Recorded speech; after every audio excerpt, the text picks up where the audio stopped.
সবকিছু সহ্য করার অদম্য শক্তি রাখে এবং সবাইকে বোঝার মতো উদারতা দেখান, তার বিশালতাকে বর্ণনা করার জন্য পর্যাপ্ত শব্দটি নেহাতি সামান্য। জীবনের শুরু থেকে শেষ পর্যন্ত প্রতিটি মুহূর্তের সাক্ষী হতে পারা প্রকৃতপক্ষে এক পরম সৌভাগ্য ও ঐশ্বরিক আশীর্বাদ। সুদূর অতীতে চিকিৎসা বিজ্ঞানের বৈজ্ঞানিক অগ্রগতির অভাব এবং অন্ধবিশ্বাসের প্রবল প্রভাবে মানুষ অসুস্থ হলে হাসপাতালের পরিবর্তে তান্ত্রিক বা কবিরাজের শরণাপন্ন হতো।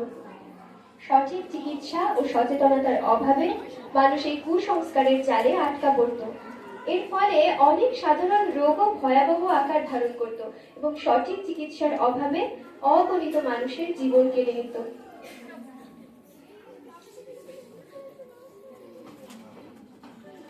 চিকিৎসা ব্যবস্থার সেই ঘোর অন্ধকার আর কুসংস্কারের যুগে 1820 সালের 12ই মে ইতালির ফ্লোরেন্স শহরে এক মহিয়সী নারীর আবির্ভাব ঘটে। তিনি ফ্লোরেন্স নাইটিঙ্গেল। এক অত্যন্ত সমৃদ্ধ ও অভিজাত পরিবারে তার জন্ম।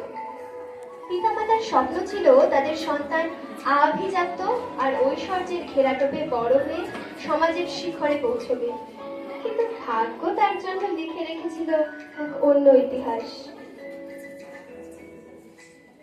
শৈশব থেকেই নাইটিঙ্গেলের হৃদয়ে ছিল আর্ত মানবতার প্রতি গভীর টান।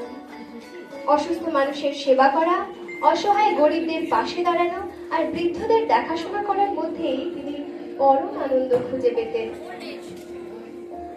একদিন নিজের মনের সুপ্ত বাসনা নিজের বাবা মায়ের কাছে প্রকাশ করে তিনি বললেন, বড় হয়ে তিনি একজন নার্স হতে চান। কিন্তু তৎকালীন সমাজ ব্যবস্থায় নার্সিং পেশাকে সম্মানজনক বলে মনে করা হতো না। তাই তার বিত্তশালী বাবা মা এই প্রস্তাবে কঠোরভাবে অসম্মতি জানান। তবে ফ্লোরেন্স ছিল তার লক্ষ্যে অবিচল।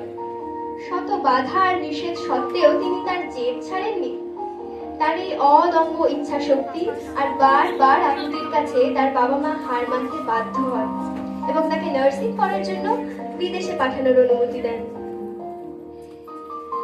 নিজের স্বপ্ন পূরণের লক্ষ্যে ফ্লোরেন্স নাইটিঙ্গেল জার্মানি পাড়ি দেন এবং সেখানে কাইজারওয়ার্থের ইনস্টিটিউট অফ প্রোটেস্ট্যান্ট ডিকনেস এই নার্সিং এর উপর উচ্চতর শিক্ষা গ্রহণ করেন।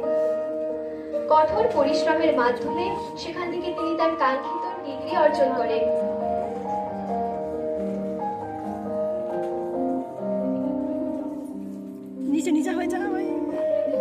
পড়াশোনা শেষ করে তিনি পুনরায় লন্ডনে ফিরে আসেন এবং সেখানে তার পেশাদার কর্মজীবন শুরু করেন।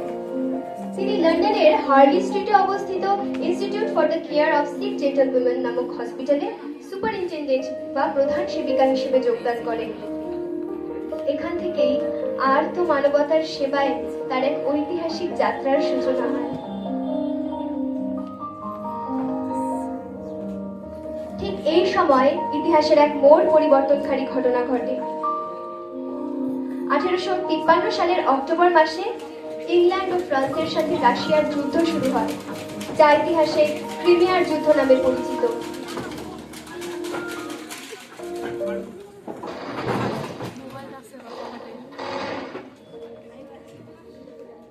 যুদ্ধের ভয়াবহতায় হাজার হাজার ব্রিটিশ সৈন্য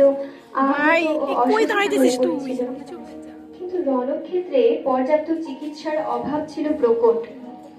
যুদ্ধের ময়দানে ব্রিটিশ সেনাদের শোচনীয় অবস্থা ও সুচিকিৎসার অভাব ইংল্যান্ড সরকারকে গভীরভাবে চিন্তিত করে তুলেছিল। সেই সংকটময় মুহূর্তে 1854 সালের শেষের দিকে ফ্লোরেন্স নাইটিঙ্গেল তৎকালীন ব্রিটিশ যুদ্ধ সচিব সিডনি হার্বার্টের থেকে একটি জরুরি চিঠি পান। সেই চিঠিতে দেশের সেবায় ও আহত সৈনিকদের প্রাণ বাঁচাতে নাইটিঙ্গেলকে একটি নার্সিং দল নিয়ে রণক্ষেত্রে যাওয়ার জন্য বিশেষ অনুরোধ জানানো হয়।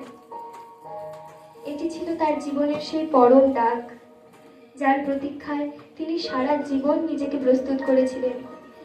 সরকারি এই আহ্বান পাওয়ার পরপরই তিনি 34 জন দক্ষ সেবিকার একটি দল গঠন করেন এবং দুর্গম যুদ্ধের ময়দানের উদ্দেশ্যে যাত্রা শুরু করেন। সেখানে পৌঁছে তিনি হসপিটালের অবস্থা অত্যন্ত নোংরা ও বিশৃঙ্খল দেখেন। তিনি তিনি নিজ হাতে ঝাড়ু তুলে নেন এবং পরিষ্কার পরিচ্ছন্নতার মাধ্যমে মৃত্যুর হার নাটকীয়ভাবে কমিয়ে আনেন।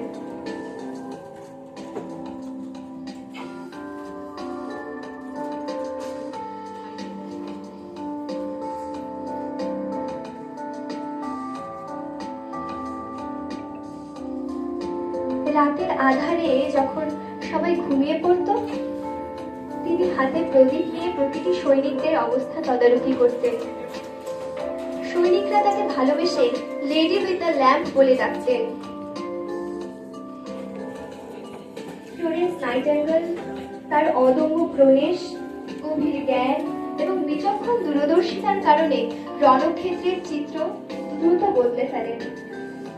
মৃত্যুর মুখ থেকে ফিরে আসা সৈনিকদের কাছে তিনি হয়ে ওঠেন এক জীবন্ত ঈশ্বরী।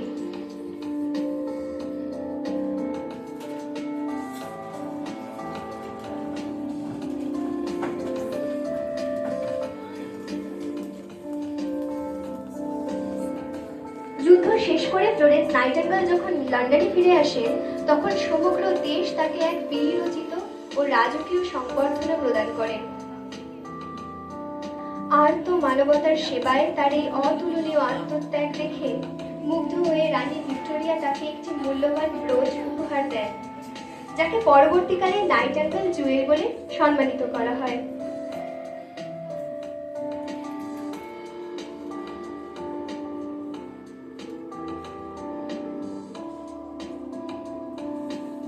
এছাড়াও তার সেবামূলক কাজের স্বীকৃতি স্বরূপ এবং নার্সিং ব্যবস্থার উন্নতির জন্য তাকে $2,50,000 উপহার হিসেবে দেওয়া হয়।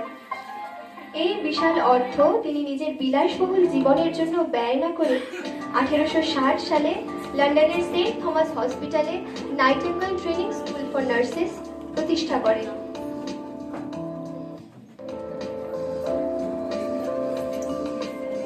এর মাধ্যমে তিনি নার্সিংকে একটি বিজ্ঞানসম্মত এবং সম্মানজনক পেশা হিসেবে বিশ্ব দরবারে প্রতিষ্ঠা করেন।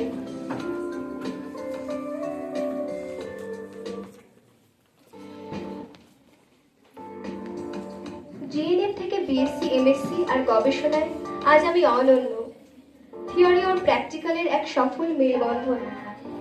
সেবার প্রতীক থেকে শুরু করে আধুনিক প্রযুক্তির সঠিক ব্যবহারে আমি এখন ব্যথা নিরাময়ে আরো দক্ষ।